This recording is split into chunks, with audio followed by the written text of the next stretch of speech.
Robert Louis Stevenson, An Apology for Idlers. Narrated by Gary Williams. Boswell, We grow weary when idle. Johnson, That is, sir, because others being busy, we want company. But if we were idle, there would be no growing weary. We should all entertain one another. Just now, when everyone is bound under pain of a decree in absence, convicting them of laissez-respectability, to enter on some lucrative profession and labour therein with something not far short of enthusiasm, a cry from the opposite party who are content when they have enough, and like to look on and enjoy in the meanwhile, savours a little of bravado and gasconade. And yet this should not be.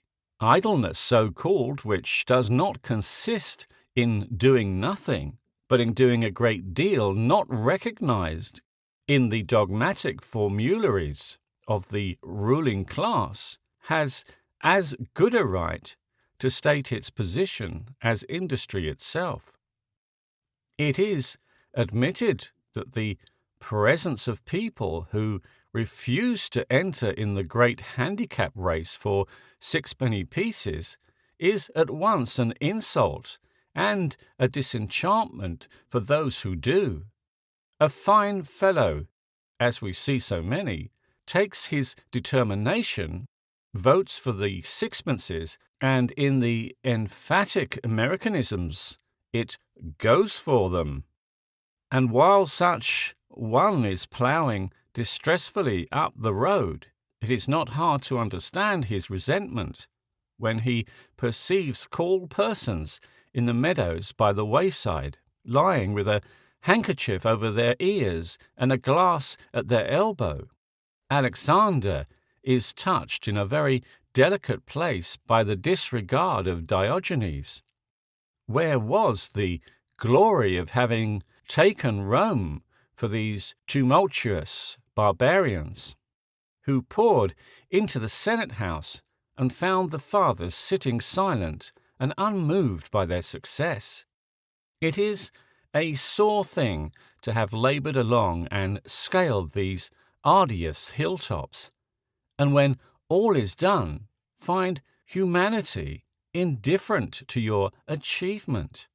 Hence physicists condemn the unphysical. Financiers have only a superficial toleration for those who know little of socks. Literary persons despise the unlettered, and people of all pursuits combine to disparage those who have none. But though this is one difficulty of the subject, it is not the greatest. You could not be put in prison for speaking against industry, but you can be sent to Coventry for speaking like a fool. The greatest difficulty with most subjects is to do them well. Therefore, please to remember this is an apology. It is certain that much may be judiciously argued in favour of diligence, only there is something to be said against it. And that is what, on the present occasion, I have to say. To state one argument is not necessarily to be deaf to all others, and that a man has written a book of travels in Montenegro is no reason why he should never have been to Richmond. It is surely beyond a doubt that people should be a good deal idle in youth, for though here and there a Lord Macaulay may escape from school honours with all his wits about him, most boys pay so dear for their medals that they never afterwards have a shot in their locker, and begin the world bankrupt. And the same holds true during all the time a lad is educating himself, or suffering others to educate him. It must have been a very foolish old gentleman who addressed Johnson at Oxford in these words: "Young man, Ply your book diligently now, and acquire a stock of knowledge, for when years come upon you, you will find that poring upon books will be but an irksome task. The old gentleman seems to have been unaware that many other things besides reading grow irksome, and not a few become impossible by the time a man has to use spectacles and cannot walk without a stick. Books are good enough in their own way, but they are a mighty bloodless substitute for life. It seems a pity to sit like the Lady of Shalott, peering into a mirror, with your back turned on all the bustle and glamour of reality. And if a man reads very hard, as the old anecdote reminds us, he will have little time for thought. If you look back on your own education, I am sure it will not be the full, vivid, instructive hours of truantry that you regret. You would rather cancel some lackluster periods between sleep and waking in the class. For my own part, I have attended a good many lectures in my time. I still remember that spinning of a top in a case of kinetic stability. I still remember that infotusis is not a disease, nor stilicide a crime. But though I would not willingly part with such scraps of science, I do not set the same store by them as by certain other odds and ends that I came by in the open street while I was playing truant. This is not the moment to dilate on the mighty place of education, which was the favourite school of Dickens and Balzac, and turns out yearly many inglorious masters in the science of the aspects of life. Suffice it to say this: if a lad does not learn in the streets, it is because he has no faculty of learning. Nor is the truant always in the streets, for if he prefers, he may go out by the garden suburbs into the country. He may pitch on some tufts of lilacs over a burn, and smoke innumerable pipes to the tune of the water on the stones. A bird will sing in the thicket, and there he may fall into a vein of kindly thought and see things in a new perspective. Why, if this to be not education, what is? We may conceive Mr. Worldly Wiseman accosting such an one, and the conversation that should thereupon ensue. "How now, young fellow? What dost thou here?" "Truly, sir, I take mine ease." "Is this not the hour of the class? And shouldest thou not be plying thy book with diligence, to the end thou mayest obtain knowledge?" "Nay, but thus also I follow after learning by your leave." "Learning, quotha? After what fashion? I pray thee, is it mathematics?" "No, to be sure." "Is it metaphysics?" "Nor that." "Is it some language?" "Nay, it is no language." "Is it a trade?" "Nor a trade neither." "Why then, what is it?" "Indeed, sir, as a time may soon come for me to go upon pilgrimage, I am desirous to note what is commonly done by persons in my case, and where are the ugliest sloughs and thickets on the road, as also what manner of staff is of the best service. Moreover, I lie here by this water to learn by root of heart a lesson which my master teaches me to call peace of contentment." Hereupon Mr. Worldly Wiseman was much commoved with passion, and shaking his cane with a very threatful countenance, broke forth upon this wise. "Learning, quotha?" said he. "I would have all such rogues scourged by the hangman." And so he would go his way, ruffling out his cravat with a crackle of starch, like a turkey when it spreads its feathers. Now, this of Mr. Wiseman's is the common opinion. A fact is not called a fact, but a piece of gossip if it does not fall into one of your scholastic categories. An inquiry must be in some acknowledged direction, with a name to go by, or else you are not inquiring at all, only lounging, and the workhouse is too good for you. It is supposed that all knowledge is at the bottom of a well, or the far end of a telescope. St. Beuve, as he grew older, came to regard all experience as a single great book, in which to study for a few years ere we go hence, and it seemed all one to him whether you should read in chapter 20, which is the differential calculus, or in chapter 39, which is hearing the band play in the gardens. As a matter of fact, an intelligent person looking out of his eyes and hearkening in his ears, with a smile on his face all the time, will get more true education than many other in a life of heroic vigils. There is certainly some chill and arid knowledge to be found upon the summits of formal and laborious science, but it is all round about you, and for the trouble of looking, that you will acquire the warm and palpitating facts of life, while others are filling their memory with a lumber of words, one half of which they will forget before the week be out.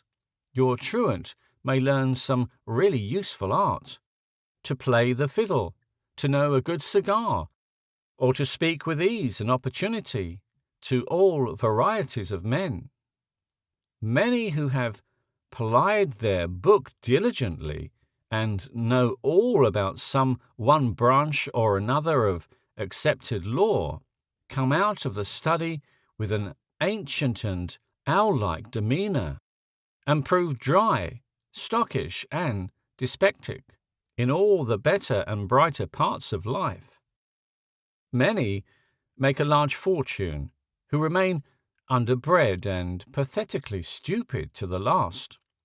And meantime there goes the idler, who began life along with them by your leave, a different picture. He has had time to take care of his health and his spirits. He has been a great deal in the open air, which is the most salutary of all things for both body and mind. And if he has never read the great book in very recondite places, he has dipped into it and skimmed it over to excellent purpose. Might not the student afford some Hebrew roots, and the businessman some of his half-crowns, for a share of the idler's knowledge of life at large, and art of living? Nay, and the idler has another and more important quality than these. I mean his wisdom.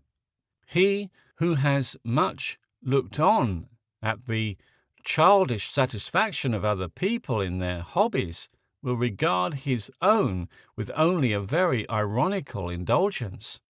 He will not be heard among the dogmatists. He will have a great and cool allowance for all sorts of people and opinions. If he finds no out-of-the-way truths, he will identify himself with no very burning falsehood. His way takes him along a by-road, not much frequented, but very even and pleasant, which is called Commonplace Lane, and leads to the belvedere of common sense. Thence he shall command an agreeable, if not very noble, prospect. And while others behold the east and west, the devil and the sunrise, he will be contentedly aware of a sort of morning hour upon all sublunary things, with an army of shadows running speedily and in many different directions into the great daylight of eternity. The shadows and the generations, the shrill doctors and the plangent wars go by into ultimate silence and emptiness. But underneath all this, a man may see out of the Belvedere windows much green and peaceful landscape, many firelit parlours, good people laughing, drinking, and making love as they did before the flood or the French Revolution, and the old shepherd telling his tale under the hawthorn. Extreme busyness, whether at school or college, kirk or market, is a symptom of deficient vitality, and a faculty for idleness implies a catholic appetite and a strong sense of personal identity. There is a sort of dead, alive, hackneyed people about, who are scarcely conscious of living except in the exercise of some conventional occupation. Bring these fellows into the country, or set them aboard ship, and you will see how they pine for their desk or their study. They have no curiosity, they cannot give themselves over to random provocations. They do not take pleasure in the exercise of their faculties for its own sake, and unless necessity lays about them with a stick, they will even stand still. It is no good speaking to such folk. They cannot be idle. Their nature is not generous enough, and they pass those hours in a sort of coma, which are not dedicated to furious moiling in the gold mill. When they do not require to go to the office, when they are not hungry and have no mind to drink, the whole breathing world is a blank to them. If they have to wait an hour or so for a train, they fall into a stupid trance with their eyes open. To see them, you would suppose there was nothing to look at and no one to speak with. You would imagine they were paralyzed or alienated, and yet very possibly they are hard workers in their own way and have good eyesight for a flaw in a deed or a turn of the market. They have been to school and college, but all the time they had their eye on the medal. They have gone about in the world and mixed with clever people, but all the time they were thinking of their own affairs. And if a man's soul were not too small to begin with, they have dwarfed and narrowed theirs by a life of all work and no play, until here they are at 40, with a listless attention, a mind vacant of all material and amusement, and not one thought to rub against another while they wait for the train. Before he was breeched, he might have clambered on the boxes. When he was 20, he would have stared at the girls. But now the pipe is smoked out, the snuff-box empty, and my gentleman sits bolt upright upon a bench, with lamentable eyes. This does not appeal to me as being success in life. But it is not only the person himself who suffers from his busy habits, but his wife and children, his friends and relations, and down to the very people he sits with in a railway carriage or an omnibus. Perpetual devotion to what a man calls his business is only to be sustained by perpetual neglect of many other things. And it is not by any means certain that a man's business is the most important thing he has to do. To an impartial estimate, it will seem clear that many of the wisest, most virtuous and most beneficent parts that are to be played upon the theatre of life are filled by gratuitous performers, and pass among the world at large as phases of idleness. For in that theatre, not only the walking gentlemen, singing chambermaids, and diligent fiddlers in the orchestra, but those who look on and clap their hands from the benches do really play a part and fulfill important offices towards the general result. You are no doubt very dependent on the care of your lawyer and stockbroker, of the guards and signalmen who convey you rapidly from place to place, and the policemen who walk the streets for your protection. But is there not a thought of gratitude in your heart for certain other benefactors who set you smiling when they fall in your way, or season your dinner with good company? Colonel Newcome helped to lose his friend's money.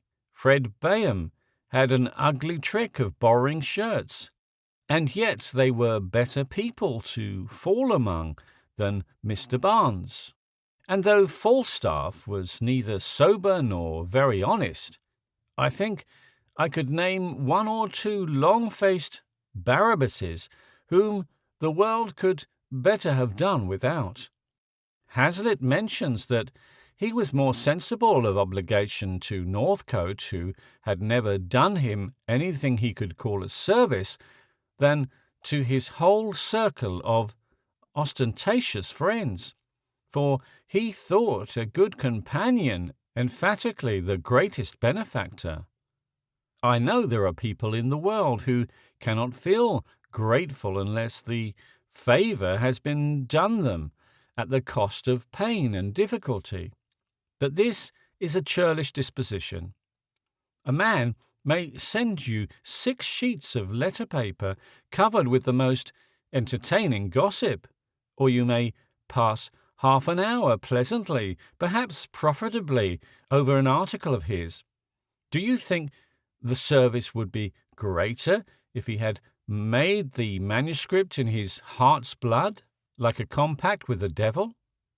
Do you really fancy you should be more beholden to your correspondent if he had been damning you all the while for your importunity?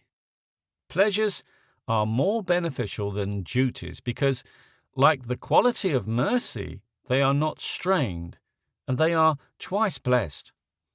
There must always be 2 to a kiss, and there may be a score in a jest, but wherever there is an element of sacrifice, the favour is conferred with pain, and among generous people received with confusion. There is no duty we so much underrate as the duty of being happy. By being happy, we sow anonymous benefits upon the world, which remain unknown even to ourselves. Or, when they are disclosed, surprise nobody so much as the benefactor. The other day, a ragged barefoot boy ran down the street after a marble, with so jolly an air that he set everyone he passed into a good humour. One of these persons, who had been delivered from more than usually black thoughts, stopped the little fellow and gave him some money with this remark: "You see what sometimes comes of looking pleased." If he had looked pleased before, he had now to look both pleased and mystified. For my part, I justify this encouragement of smiling rather than tearful children. I do not wish to pay for tears anywhere but upon the stage, but I am prepared to deal largely in the opposite commodity. A happy man or woman is a better thing to find than a £5 note. He or she is a radiating focus of goodwill, and their entrance into a room is as though another candle had been lighted. We need not care whether they could prove the 47th proposition. They do a better thing than that. They practically demonstrate the great theorem of the livableness of life. Consequently, if a person cannot be happy without remaining idle, idle he should remain. It is a revolutionary precept, but thanks to hunger and the workhouse, one not easily to be abused, and within practical limits, it is one of the most incontestable truths in the whole body of morality. Look at one of your industrious fellows for a moment, I beseech you. He sows hurry and reaps indigestion. He puts a vast deal of activity out to interest and receives a large measure of nervous derangement in return. Either he absents himself entirely from all fellowship and lives a recluse in a garret with carpet slippers and a leaden ink-pot, or he comes among people swiftly and bitterly, in a contraction of his whole nervous system, to discharge some temper before he returns to work. I do not care how much or how well he works. This fellow is an evil feature in other people's lives. They would be happier if he were dead. They could easily do without his services in the circumlocution office than they can tolerate his fractious spirits. He poisons life at the wellhead. It is better to be beggared out of hand by a scapegrace nephew than daily hag-ridden by a peevish uncle. And what in God's name is all the pother about? For what cause do they embitter their own and other people's lives? That a man should publish 30 or 30 articles a year, that he should finish or not finish his great allegorical picture, are questions of little interest to the world.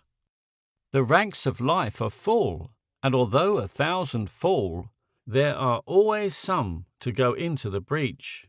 When they told Joan of Arc she should be at home minding women's work, she answered there were plenty to spin and wash.